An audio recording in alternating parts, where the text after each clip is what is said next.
So Pythagoras theory. Pythagoras was a Greek philosopher born almost 3,000 years ago, okay? He believed that we could understand the world through numbers. How interesting is that? So his theory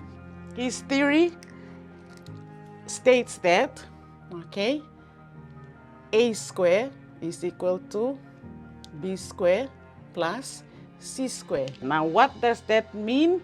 We are going to draw a right angle triangle so that we can see where we apply this rule. Okay, so let's do that now.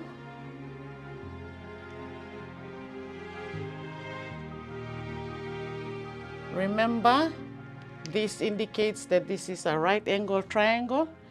Okay, and we are going to give each side a name. Let's say this long side here is A, this short side is B, and this one is C. Okay, so you can already see the relationship here with the length of the sides and the formula itself. Okay, so A, the longest side, always opposite the right angle, and it is known as the hypotenuse. All right. Now, this is also a Greek word. It simply means the long side. Okay.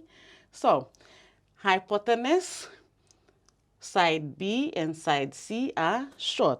Okay. Now, let's look at the formula. A squared is equal to B squared plus C squared. That tells us that A square of the hypotenuse is equal to square of B plus the square of C. All right, let's go back and look at that again.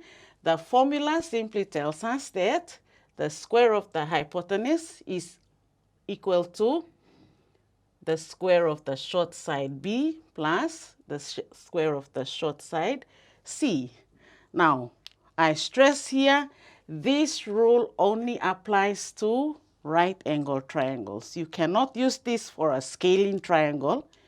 Now, we looked at that in one of our last lessons. You cannot apply this to an equilateral triangle. No, only for right angle triangles. Okay, so let's see a triangle with sides 3 and 4.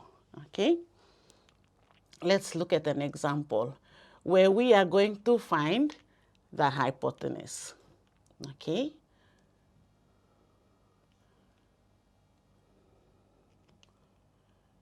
Right.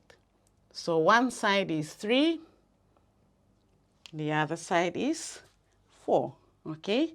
Now we use the rule to find the length of the hypotenuse. Now let's see how we are going to do this. You rewrite that formula, A squared equal to B squared plus C squared.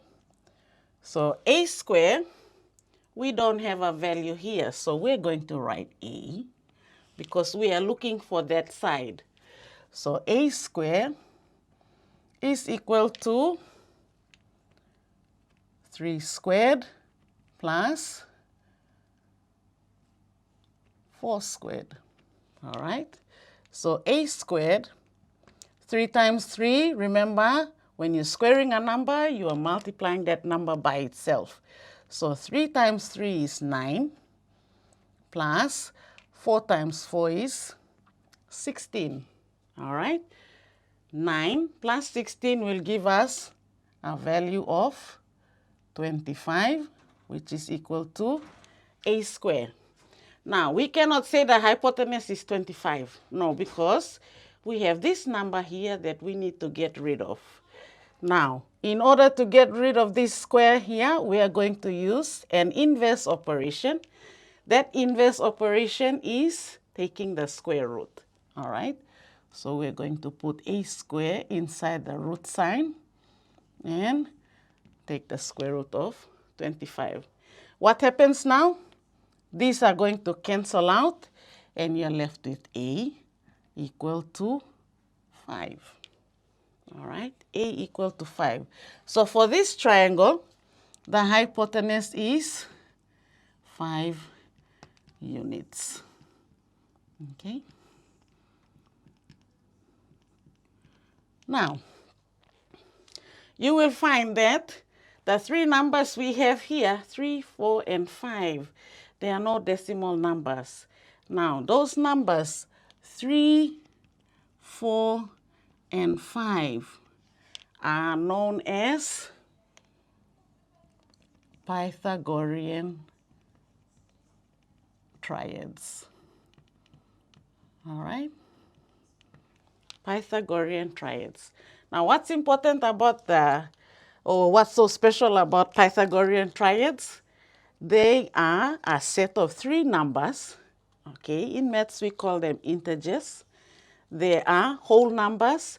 They are also positive numbers. Okay, and every time we use those three numbers, they satisfy the rule. That means it will always give us, or the hypotenuse will always be the sum of the square on the two short sides here. All right, so we'll use these numbers again to show what I mean. All right, so if you'll have a look, 3 square plus 4 square is equal to 5 square.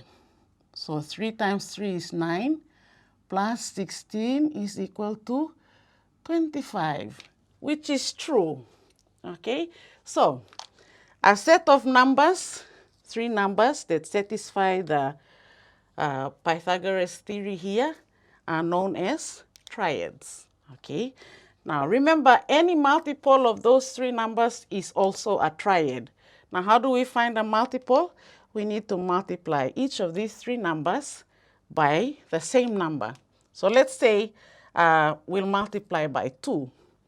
So 3 times 2 is 6. All right. 4 times 2 is 8. And 5 times 2 is 10. So that gives us another set of numbers which are triads. Okay. Now let's see. We'll use this rule here and see if we can prove that our triangle is a right angle triangle. Now, I'll say this again. The triads are used to prove that a triangle is, in fact, a right angle triangle. Okay? So let's see. We have a triangle, 6, 8, and 10. So 6 squared plus 8 squared is equal to 10 squared. We have 36 plus 64 equal to 100, which is true. Yes? So our triangle is definitely a right angle triangle. Okay? Now, what's important about triads and the formula? Now, remember that the rule says the square of the hypotenuse is always equal to the square of the sum of the square on the two short sides. So in the next part of our lesson, we will look at using the Pythagoras rule to find the length of the shorter sides.